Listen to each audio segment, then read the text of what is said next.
Let me ask you something, disruptors. When was the last time you checked in with yourself? Like really check in with yourself, not your responsibilities, not your roles, not who everyone else needs you to be, but check in with you. I mean, the one that is talking in the back and asking, where am I? What's in it for me?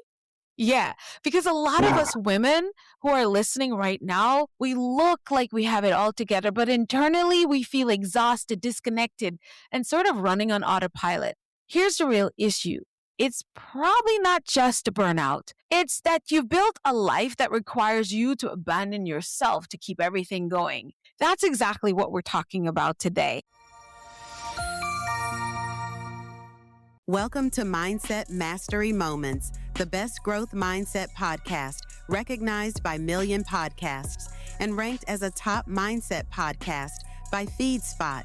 We're proud to be in the top 1% on Listen Notes. Join Dr. Alisa Whyte as we explore powerful insights and strategies to elevate your mindset. Let's dive in. Welcome back to Mindset Mastery Moments. I'm your host, Dr. Alisa, the number one mindset disruptor. And today's conversation is for the woman who has been holding it all together, but quietly asking, why does this life not look like mine anymore? And today we are joined by the beautiful, gorgeous new sister of mine, Melanie Rhora. She is a best-selling author of the book that's called The Path to Phoenix. She's a speaker and a facilitator who helps women rebuild from a life of burnout, loss, identity, and even collapse, like when it's all just falling apart. She's not just theory. For her, she has gone through and walked the journey herself. Melanie went through burnout and adrenal crash and also lost her home in a fire. And that moment forced her to confront a hard truth. She didn't just lose things. She literally said she lost herself in it. And instead of staying there, she rebuilt everything with intention from scratch. And today she's affectionately called Melly. Melly, my sister, welcome to the show. We're so happy to have you. Tell us who you are, what you do, and why you do it. So I'm Melanie Rhora, and I am a women's empowerment coach and mindset master. And I hear from so many of my clients that they're afraid that if they slow down, everything will fall apart. And that was exactly who I was. You know, everything changed for me one afternoon. My husband called and said 4 words that just changed my entire life. He said, don't come home yet. And our house had burned to the ground, literally. Like everything was gone. And you know what I did is I held it together because that's what we do, isn't it? You know, for my family, you know, for everybody in our community, because we lived in one of those century homes where everybody's grandmother was born there, it seemed. And I told everyone we'd figure it out and that we were lucky to be safe. And I put on that brave face and I kept going, because that's what we do. But just standing there in those ashes, something like cracked open inside me. Just because I realized that my life had been burning down long before that fire, long before, right? The years of ignoring my body. You know, I had an adrenal crash and I pushed through, right? I had the weight of everything on me, you know, all of the shoulds I was living by instead of my own truth. Right. So I was just being the weight of everybody else's expectations in my business, in my home, in every single relationship. And I was just totally disappearing inside. Yes. And I hadn't let myself see it. Right. And it was when the fire happened, it was like the illusion of control was completely gone. It wasn't just a moment of loss. It was like an invitation to a party I could no longer refuse, right? Like I've been telling them no for so long and now I have to show up. And that's really where the Phoenix path began. You know, it really wasn't a research study or a coaching certification. It was, you know, I had to walk this path barefoot and blistered, you know, and figure out how to find my way through burnout and everything falling apart so that I could help other women through it now. And that's what I did. Barefoot and you said barefoot and bruised? And blistered. And blistered. Yeah, blistered because oh my goodness. So that's why you talk about ashes. And I don't think people always understand what that really means. What did your ashes season actually look like when you're walking barefoot and blisters. Give us what that looks like, because I know we've all had it and we all deal with it differently. Tell us about yours and what was your mindset in those times? Oh my, it's not like I was sitting there going, today's the day I'm going to rise, and literally we had ashes, like twisted metal, and there was nothing left. And that's what my entire life felt like. Just was gone. It was gone. And I had been saying to the universe for a year up to that point, I just need to stop. I just need to stop, because I was a business strategist and I worked 24 hours a day. Plus I homeschooled my son. Plus I volunteered in our community, and I don't know how I put all of those things in a day. It's, and when I had to stop because there was nothing left, I just sat there. It was almost like being shell shocked. And I was shell shocked. I don't think there's another word for it. Yes. Like, what do I do now? And so at what point did you realize this isn't just overwhelm? Something deeper is pretty much off. I think because the fire stripped away all that control, right? And it forced me to face everything that I was avoiding, right? The version of me Yes. that could fix it all and hold it all and keep everybody else happy, she was Yes. gone, right? And in her place was this woman who was scared and exhausted and who knew, I can't keep doing this and I don't even want to. I was about to launch a new book that was all about digital marketing and I lost the book in the fire, right? Because I lost my business. I had paid like backup companies, and the backups were corrupt with the company. So I lost my computer, I lost the cloud backups. And I'm like, I don't want to do this. I don't want to go back and be that What? person. It's my Right. time to rise differently.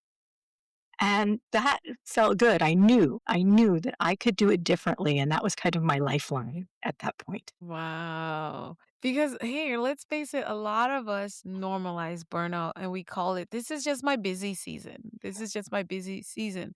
But sometimes it's not a season. It's really what I'm hearing you say, the way listening to you, it's a signal that whatever you're doing right now may have worked for some time, but that time's up. It's it's not just burnout. That's it exactly, right? There's all these sneaky signs that we normalize, and we're like, Mhm. I just need better systems, or I need more discipline, when really you're saying fine and you're not actually fine. You feel guilty because you're resting, or you've forgotten what brings you joy, or there's just like this constant low grade exhaustion that never goes away. How much sleep you Mhm. get, those say I'm living in survival mode and I'm going to be burnt out. It's like those little signs that are coming in, but we have to notice them. Yes. Oh, I love that. So let's talk about the woman who don't realize that she just doesn't realize she's in survival mode. What are those subtle signs that someone is living in survival instead of alignment altogether? I think survival often looks like productivity on the outside and disconnection on the inside, right? You're just, As they say, clap, clap, clap. right? You're doing all the things, you're being responsible and you're holding it together and you're the strong one, but your soul just feels numb. You're in survival, right? Yes. Yes. Maybe That's you're catching yourself living for the weekends, right? Or you're right. crying in the shower. I used to do this. I'd cry in the shower so no one could see Or that in I the was crying. closet. And definitely in the bathroom at work. Yeah, And if you're coming doing out that, there and being everybody's, yeah, yeah, something's got to girl. change if that's what life feels like. Or you cringe to show up. Like, people talk about not like being fine, and then when Sunday comes around because they have to go to work, and we make that sound so like normalized. But that's how many people, in my opinion, Melly, that are living on what I call just living outside of alignment with themselves. And I feel like we put so much pressure on the fact of wanting that change and going forward to it. We pressure ourselves sometimes a whole lot more than what we expect people to say. Why would you do that? You crazy? You're a successful attorney. You make 500,000 a year. You're going to quit that to do what? Are you crazy? Give up this life? But we think people are going to say that, and a lot of times they don't care as much. And if they do, they say that and then they walk away and they're not thinking about you anymore. So talk about the roles right? That high achievers and caretakers and also peacemakers, why do these roles turn into cages ultimately? Oh my goodness. I think it's the pressure to be the good girl. Mm. We were trained from when we were little to silence our needs and shrink our desires. And over time, we kind of lose that spark, right? So the Mm-hmm. caretaker, she forgets to take care of her own needs because she's taking care of everybody else. Or the Mm-hmm. overachiever, she ties her worth to performance, right? Yes. And then when we start to identify with those roles, all of a sudden we we can't handle it. But those roles were there for a reason when we were younger. They kept us safe, Mhm. right? And they worked, but they were never meant to be our identity long term. Part. It was never meant to be your identity. And if you are holding it as your identity, it's not your mama's fault. It's not. It's you not answering what your soul is telling you. This is why adrenal crash, some type of what do you call it, hormonal like thyroid disease. All this stuff is happening in your body because I believe the dis-ease, the misalignment of your soul and your purpose and your current is why you're getting the disease showing up in your body. Talk to us about your journey and experience and thoughts on that. Oh my goodness. Yeah. I think that the moment comes where we can't pretend that we're fine anymore. And for me, I'm a really slow learner. Okay. So that came over and over again. Like you get the trip up where you break your ankle and you got to be on crutches for a few weeks. So you got to slow down and you keep pushing through. And next thing you know, you've got the adrenal crash or you've got a health diagnosis that you have to step back for a little bit. And then you keep moving forward. You're not quite ready to start. Your body's not ready to start going, but your head's like, I need to, I need to move. I can't just sit still. Um, Mm-hmm. and it comes down to the moment when we stop pretending that everything's fine and actually let ourselves be real.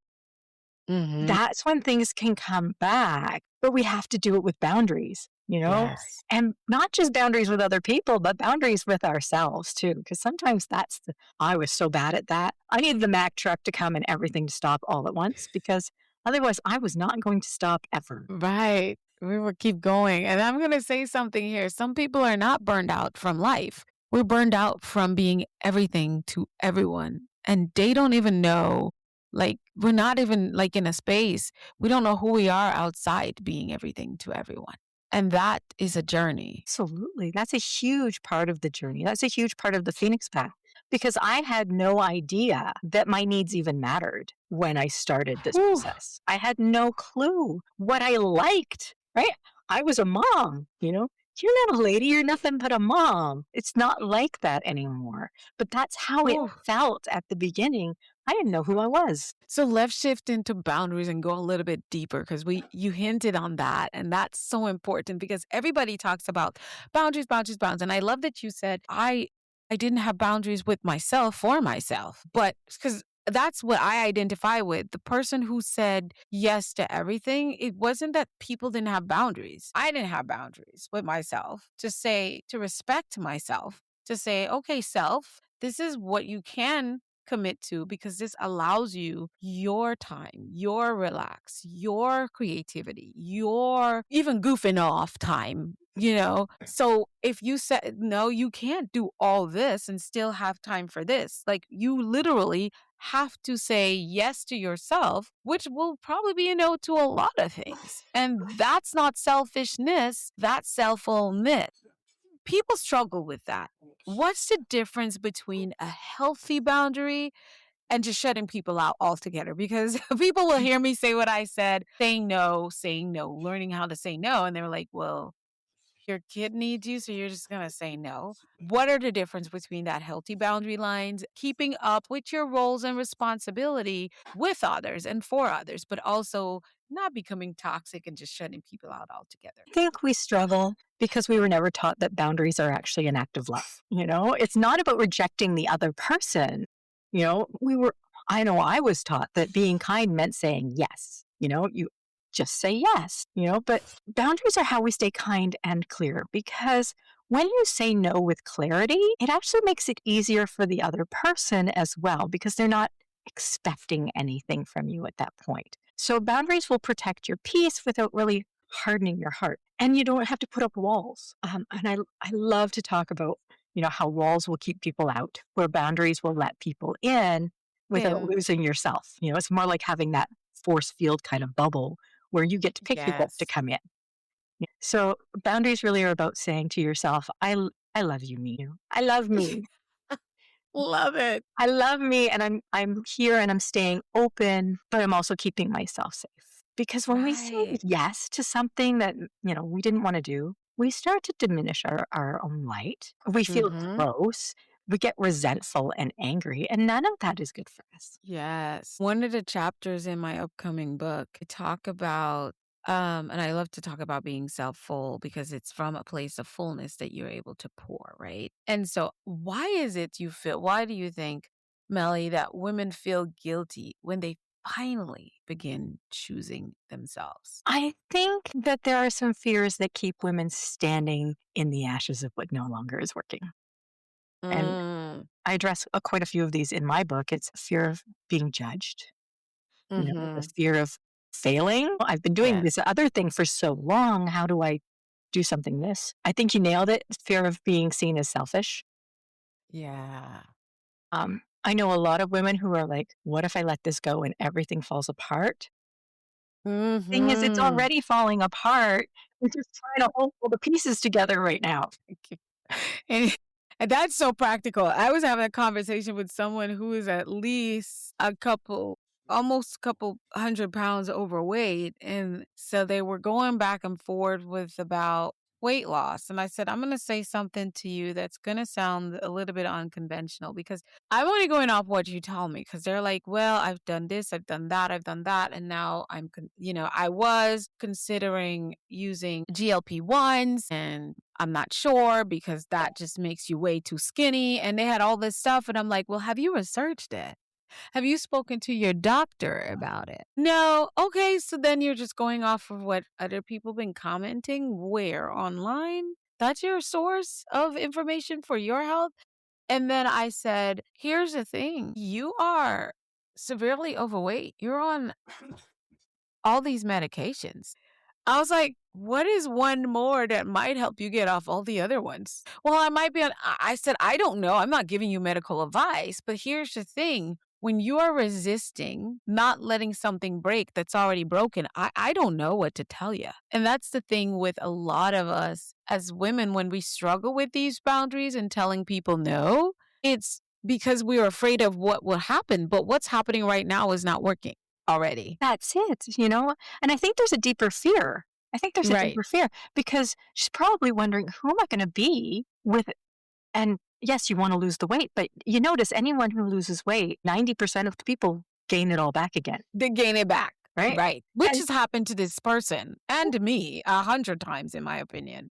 yeah, so I think the fear is, it doesn't matter if it's a relationship or a job or weight or identity or, it's about losing the control, right? And wondering if life is going to burn down. The thing is, if your life, and this was hard for me to learn, but if your life burns down, it's not the universe punishing you. It's like the permission to Rebuilding you. to become the person you're going to want to be. So the ashes aren't the end. They're like the fertile ground that, grows what's next.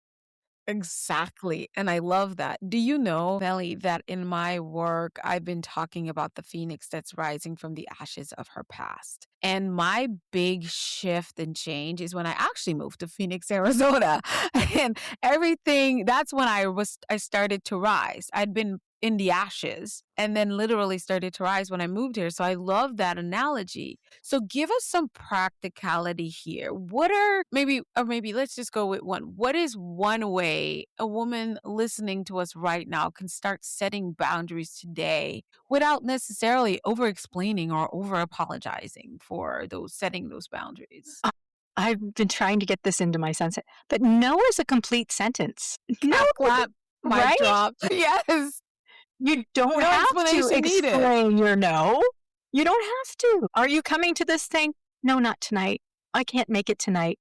That's all you have to say. You don't have to give the story, Don't entrap yourself because That's now it. you're negotiating that boundary you're setting. Exactly. You just know is a complete sentence. I think that's the best thing that we can learn as women. And the other thing Yes. is learning what you actually need, So stop trying to earn what you need because you don't need to earn it. It's already yours. Yes, yes, yes. Because boundaries isn't about pushing people away. It's about not pushing yourself inside or aside anymore and being in places and spaces and activities that just don't align with your soul.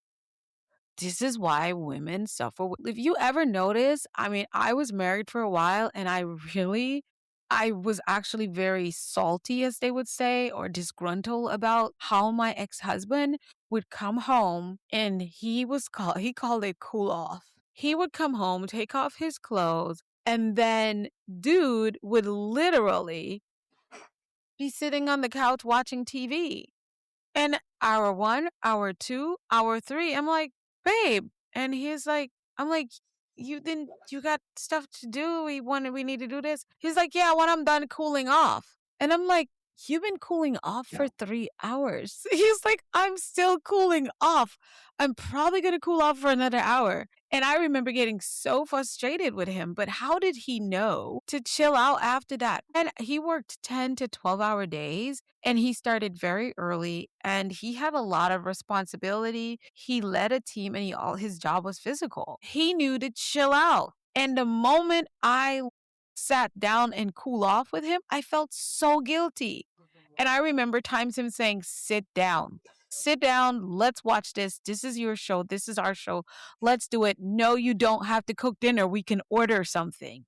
There's leftovers. Yeah, that's it exactly. Men from the beginning, they're told that it's okay to rest. You have a hard day, rest. Right? They watched it on the old TV shows. The husband would rest and the women would make his dinner. Busted in the kitchen, getting the kids doing the homework. That's it. That's it. It was modeled. It was totally modeled to them that it was okay to rest. And it was modeled to us that it wasn't. And so we're the cycle breakers at this point. Like our daughters are never going to think that way. They don't. These young girls nowadays, they're in rest mode all the time. I see them paint their faces and I'm like, where are you going? Nowhere. So why do you have makeup on? Because I want to. That's it. They know what they need. Whereas we were trying to figure out what am I allowed to need? What should I need? Not what our soul is actually craving, but even if I need all this, what can I ask for? That's it. That's it. So when we actually start asking the question, what would I like? Or what do I need? And it could be a boundary. Maybe it's some rest. Maybe it's doing something fun, but actually listening to, that little voice inside and then acting on it. Even if it's in a tiny way, that's when we start rebuilding that trust with ourselves. Yes, yes. And you talk about self-trust and identity in your book and in your work. So let's talk about it a little bit more. Why do us as women find ourselves losing connection with ourselves when we're trying to hold it all together? What is that thing that's happening, really? And I think we kind of touched on it a little bit more, but I want you to bring it in the context of your self-trust and identity work that you do with women. Well, the work that I do, there's a reason that I use the phoenix as our symbol, Tell us. Because it's not about avoiding the fire, right? It's about transforming through the fire, right? Because she doesn't want to rise as she was before, so that she'd be burnt out and resentful again, right? The phoenix rises into who she was meant to become. And that's the work that I do, right? And I think it's such a beautiful metaphor because we've all faced those moments and it doesn't matter what the moment is, but there's a moment that burns away everything we thought we needed to be, right? Yeah. And the phoenix reminds us that destruction and rebirth are part of the same cycle, same process. So you can still lose everything and rise radiant, and not in spite of it, but because of it. Oh, because I love the crushing that in spite of it. Because when we miss so much that's in the ashes that will contribute to the structures we're building later on, our after the fire. So you're saying, let's not go with in spite of,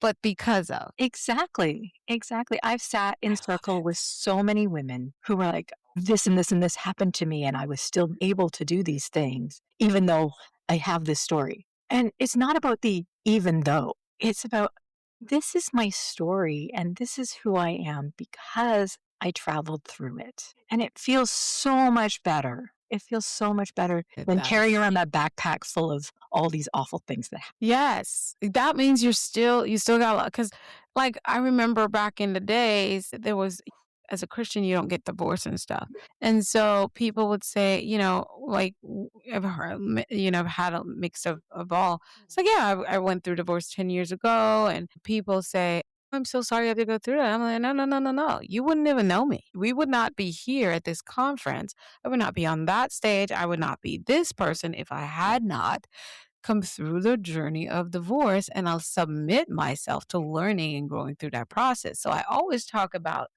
learning and growing through the pain. Because if you do it any other way, in my opinion, you're probably going to end up repeating the lesson.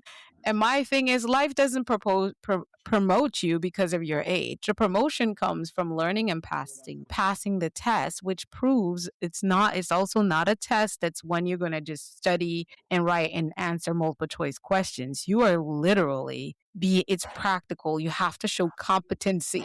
So there will be other tests to show that you learn from the last test, right? Before you move up to another level, which will have even more tests, another level. So I love that concept. I love it. What do you think about my personal theory that I use for my own self? What are your thoughts on that? I think it's such a beautiful theory. And it made me think of something that I learned from Tony Robbins years and years ago, which Mm-hmm. is a level 10 person is not going to trip over a level 1 problem. Clap, clap. Because when you're a level 1 person, you're going to trip over a level 1 problem. And if you don't learn from it, you're going to trip over the same problem and the same problem. But once you've hit level 2, you know that rock is there and you know how to jump over it. You know how to deal with it. So as we grow, yes, we're going to have challenges. Some things Mm-hmm. that felt like a terrible challenge as a level 1 person, you don't even notice anymore. But then you're going to get that level 11 challenge and you're going to trip, you know? But it's okay because every time we trip, we learn, we get up and we grow. You learn, you get up, and you grow. So don't stuff it. Don't think that I'm that, I'm the widower, whatever you're telling yourself, covered addict. Let the identity go with the pain and let the pain sharpen the identity that you are becoming, because that's what it's for. Is that what I'm hearing? Absolutely. Absolutely. Because if we can let go of the pain and keep the lesson, Mm, we just keep moving forward. And right. that's why I can look back now and look at the fact that we lost everything in that fire. And it Mm-hmm. was it was a blessing, you know. One of my coaches, she says that your biggest breakthroughs come from your biggest breakdowns. And it's so true. So true. Yes, it does. So if someone's listening right now and they feel completely disconnected, what's the first question they should ask themselves? The first question I would ask her to answer is, what would you love right now? What would you Oh, love right now? And maybe mhm. it's a milkshake. Go get yourself the milkshake. Maybe it's a nap. Right? It's Go get because a it's a lot of us girlies, it's the simple things. right? Yes. And the other thing I would love for her to do is to know that if you're feeling tired, you're not broken. You're just tired of Mm, carrying so much by yourself. And I would love for her to put a hand on her heart and just take a mm. deep breath and whisper, just whisper, I'm still here. I'm still here. Because that's where it all begins. You don't have to have it all figured out. You don't need to have a full plan. Yeah. You just need a spark of willingness to start moving forward again. To start moving forward. And maybe it's just that milkshake. That's where it starts. Because a lot of times, whether it's financial or you're thinking about the diet you're on, like, even if you're on a diet, you're gonna have a milkshake again. You do realize that. That's it. That's it. So if you put the extra calories in now or wait till you lose all the weight and put it in later? I don't know. I'm not going to answer that for anyone, but Melanie is going to be the reason I'm invited to have to go buy myself a really good milkshake today. And usually I only have like a 1/4 of it when I have it. So I'm going to buy a milkshake and share it with my mom. That's perfect. Yeah. I mean, it doesn't mean you go out and have the ice cream bucket. This Right? The big ones. Yeah. Or you can just make yourself one if you want to. But yeah, get a milkshake, girl. That's it. If that is what your soul is craving, and you, especially if you are depriving yourself of having it and you haven't had one in 10 years because you're counting Right. calories for 10 years, it's okay. Yes, yes. And we say it that way only because learning to say yes to yourself may not start with you necessarily saying no to the things that don't align with you. It's you learning to say, when you start learning to say yes with what aligns with you, it starts small sometimes, right? Sometimes it is that milkshake because you have been so hard on yourself. Maybe it is a glass of wine. Maybe it is taking half a day off of work or calling out from work for the first time ever because you've been Miss Goody Two Shoe, but yet your desk never clears. Clients never stop coming. They never stop asking for more from you in that department. So what are you doing, sis? That's it. It could just be taking half an hour for yourself to journal or take a bath, right? It's like a sacred pause from all the noise, right? Because when Mhm. you finally get that time, that's when you can start rebuilding from the inside out, you know? That's right. And Yes. that's what we do in the Phoenix Path, you know? That's We you bring you got me through right that, there. and Yes. we have retreats and we have I actually have a book circle where we do a chapter a week for 12 weeks. And Woo!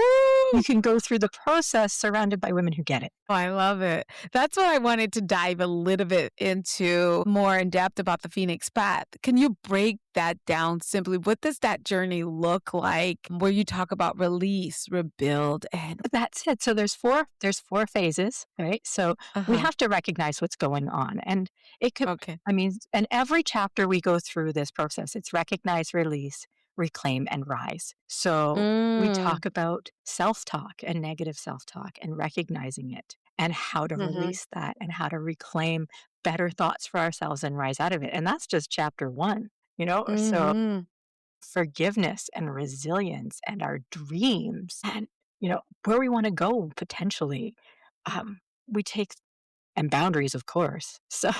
So we recognize them, we release the stuff that isn't serving us, we reclaim what we need, and we rise into the person we're becoming. Right. So how does a woman what does your book circle look like?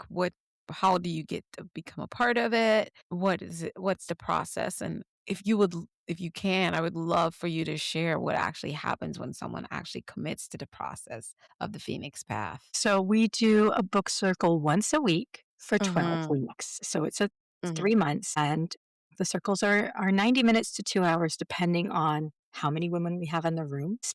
We always have a group share, right? And everyone's timed.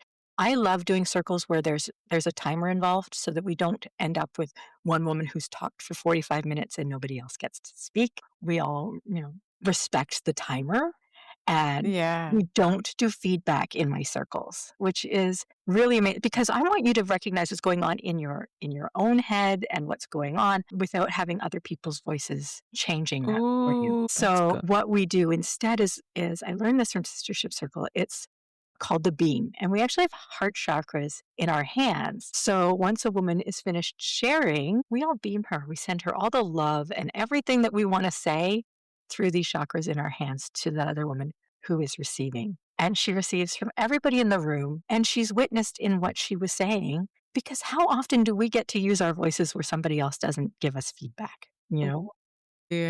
So it feels so good. And then from there, we work into some movement just to let go of whatever else we needed to release.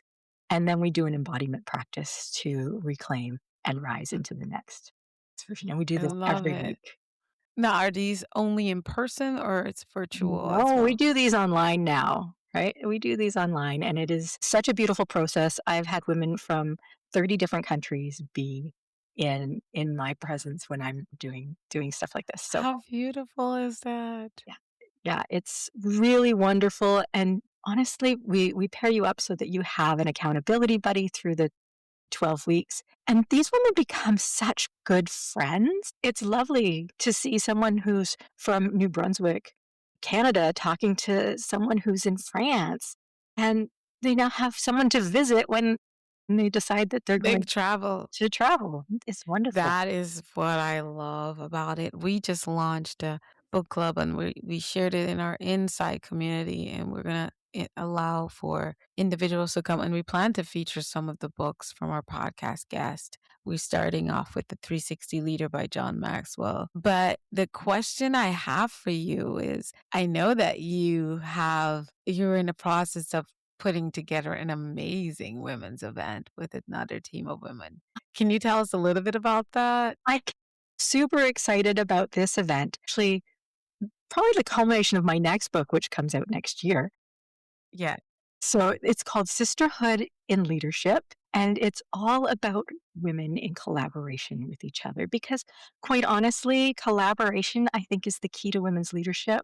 We've been Mhm. trying to work in these patriarchal models, and it doesn't work. Mhm. It doesn't work for us, you know? And Mhm. we were tried, we're told to compete, and what we're doing is we're just wounding each other as sisters. Whereas Yes. we could be collaborating and making beautiful things. So I have 6 women, all who do similar work, and we're putting together this conference, and it's for women who hold space for other women to learn to collaborate, learn leadership skills, learn new modalities, and we're mixing in some business processes in there as well.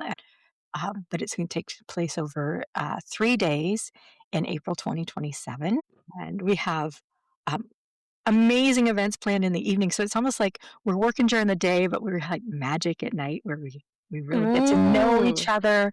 We're renting out a mini golf course, and we're all going nice. mini golfing together as a group. Nice. And there's so much going on. I can't even, Yes. we've got welcome. Sisterhood in leadership. That's the bomb That is because it. we are leading, and it's requiring a different mindset and a different strategy in 2026 in this time, in this era as women. And we have to pivot. And I believe that this conference or this event that you all are putting together is what we need right now. That we're not just on our own. I feel like you can go fast by yourself, but you will get further together. That's it exactly. You almost hit the tagline. Um, Hi. you did. Um, Well, I already invited myself to the conference, so well, I'm so glad you're going to be there, Allie. I really am. yes, I will be front and center. Y'all, I'm going to be talking about this for the next year. So don't get sick of it. You'll hear it here on the podcast very often.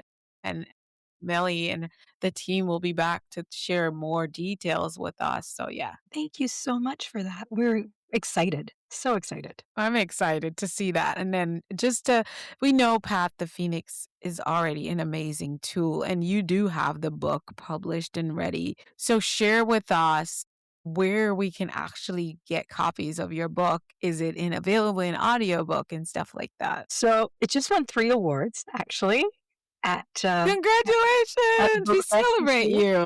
Oh, no, I'm so excited. So it was featured at the LA Festival of Books last weekend. Wow. And so the best place to get it for me is to get it on my website, which is thephoenixpath.net. But you can get it on Mhm. any Amazon site across the world. We do not have the audiobook up yet. It is coming, but not yet. However, there is an amazing pack of visualizations that you can add on to your book so that if you want someone to guide you through the embodiment practices in the book, you can get the visualization pack. And I It's do all of already that. available. Yeah. Nice. That's awesome. And you all know the links will be in the description. So let's do flip the script, Ellie. This is where we talk about something. I mean, you shared so much already that you experienced in your journey, and you really had to shift how you think altogether about it. What was that change what was that incident, and what change of direction you happened, and how did it all turn out for you? I think One of the big shifts for me that we didn't talk about was I believed, and I no longer believe this, that I would rest when I was dead. Like, do you remember that Bon Jovi song, I'll Sleep When I'm I Dead, was Yes, right? I lived by that too. And That did not work. it does not work. But what I realized is that resting is actually really important for us, especially if you're in business, because that's when our best ideas come, is when you're Mhm. relaxed. So if you never Mhm. relax, you're actually doing yourself a disservice because you're not going to have the best ideas. You're not going to have that downtime to really percolate on things. Mhm. Yes.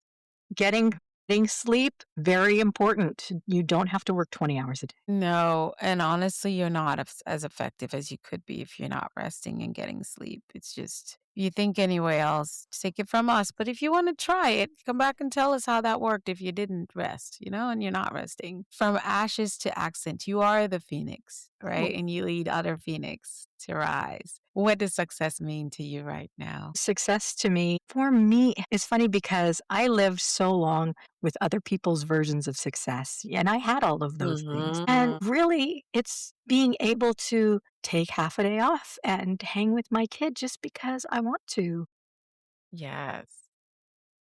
Yesterday, I took the whole day off just because I felt like it. I wanted to go shopping. So, f- success to me is freedom. It really is. Yes. Bottom line for me, freedom. Oh my goodness. I love it. Success is freedom. So, Melly, we do Mindset Bites to Go. It's where I step away from the microphone and the camera, and I would invite you to speak directly to the woman who feels lost, overwhelmed, and stuck in life that doesn't feel like hers anymore. What does she need to hear from you today? What I would tell you is that you are not alone. You're not alone. You've survived so much. And yes, life can feel hard, but you don't have to be alone. And you don't have to rise really fast. You can just rise in a way that's true to you now. You don't have to push through. You don't have to, reframe what's going on in your head and just get back up again and try again and try again and try again, because you'll find yourself right back in the place you were before. And that's why my work is different. It's where all those other pieces end. We need to actually bring it into our body and actually embody in truth and take in what's tender and become ferocious with letting go of anything that keeps you stuck, right? So everything that I do, from the breath work and the movement and the visualizations and journal prompts, it's all designed to take root in your body, and everything that I've done has been tested. So take that sacred pause, take some time for yourself, surround yourself with other women who are on the path to becoming, because you are here. Take a nice deep breath.